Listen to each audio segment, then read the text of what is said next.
Welcome to this explainer. I am absolutely thrilled you're here. As a French historian, I don't just study the past, I truly feel it. And today, we're diving into something that fills me with immense pride. We are going to cross the ocean and travel back in time to look at my nation's grandest, most magnificent gift to the world. It's a monument that literally stands as a beacon of hope, born from this wonderfully romantic and proud vision. So, what does it actually take to forge the ultimate symbol of freedom? It's a huge question, right? I mean, it takes way more than just piling up stone, copper, and iron. It takes a shared transatlantic dream.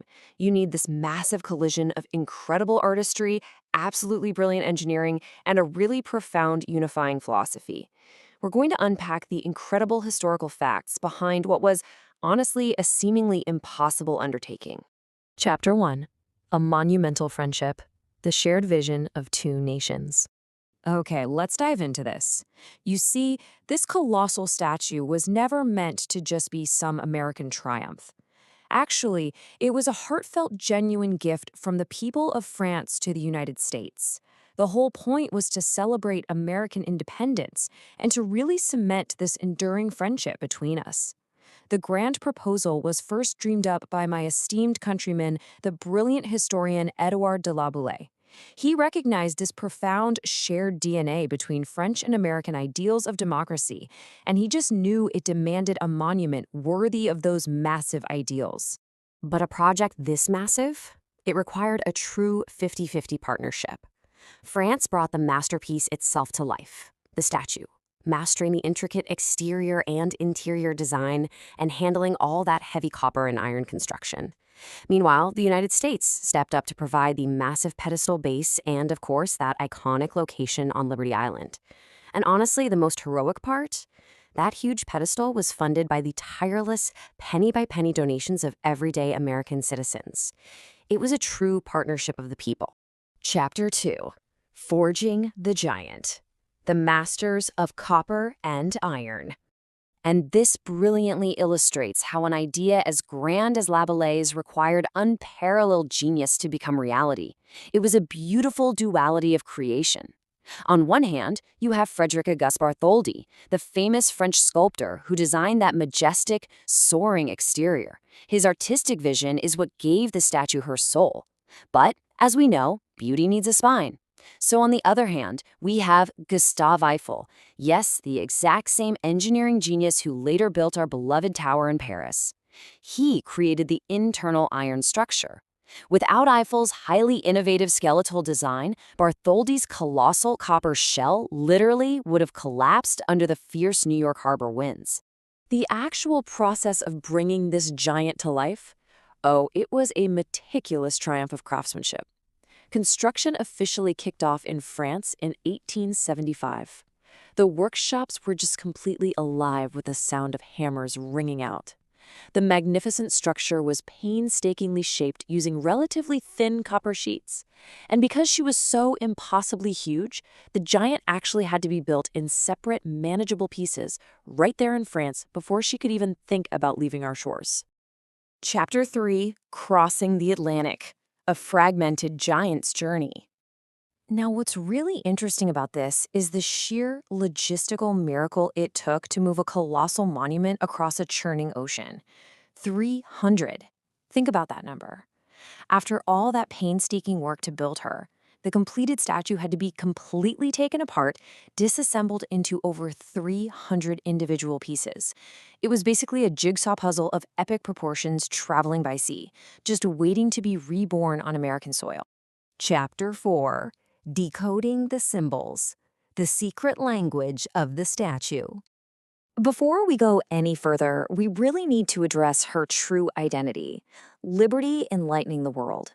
That is the full official name of the monument. Sure, she's commonly called the Statue of Liberty, but her real title reveals so much more about her purpose. She is absolutely not a passive figurehead. She is an active force. She is actively enlightening the globe, casting light and hope into the darkest corners of the world. Let's decode this magnificent iconography point by point because every single detail matters. The torch she holds high, that represents freedom and enlightenment. It's the guiding light Le Bouillier envisioned. Cradled securely in her arm is the tablet, symbolizing law and the establishment of independence. Down at her feet, which are often unseen by those looking from far away, are the broken chains, fiercely signifying freedom from oppression. And finally, resting upon her head is the crown, with its 7 rays. These rays proudly represent the 7 continents and the 7 seas, literally radiating her message of liberty to every corner of the earth. And the scale of this message, it is truly awe-inspiring. The monument stands a towering 305 feet, that's 93 meters for my fellow Europeans, from the ground all the way to the very tip of that illuminating torch. She is a towering titan watching over Liberty Island, completely demanding the attention of anyone who sails into the harbor.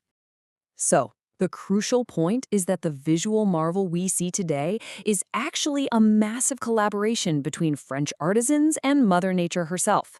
You see, the original appearance of the statue was actually the shimmering brown of natural copper, but over time, she completely transformed into her current iconic appearance, that striking, vibrant green. This is entirely due to the natural process of copper oxidation. Time and that salty sea air have literally painted this monument, giving her the beautiful, distinct patina she wears so proudly today.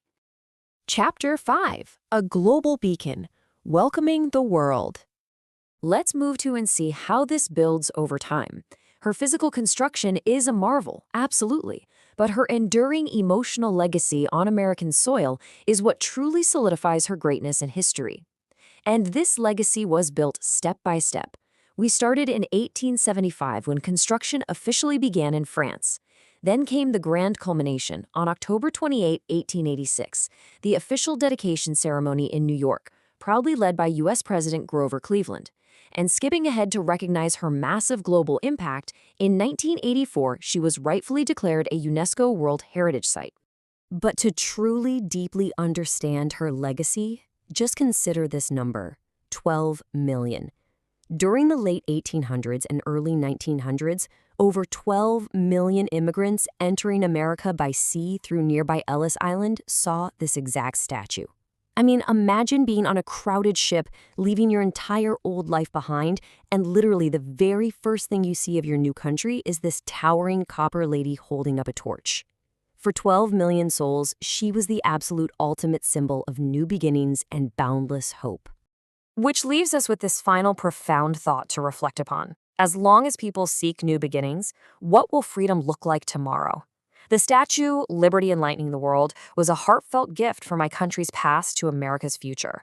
It reminds us that freedom is a constant, ongoing endeavor. It's something that requires brilliant design, sturdy foundations, and the unwavering light of hope. Thank you so much for exploring this magnificent transatlantic dream with me today.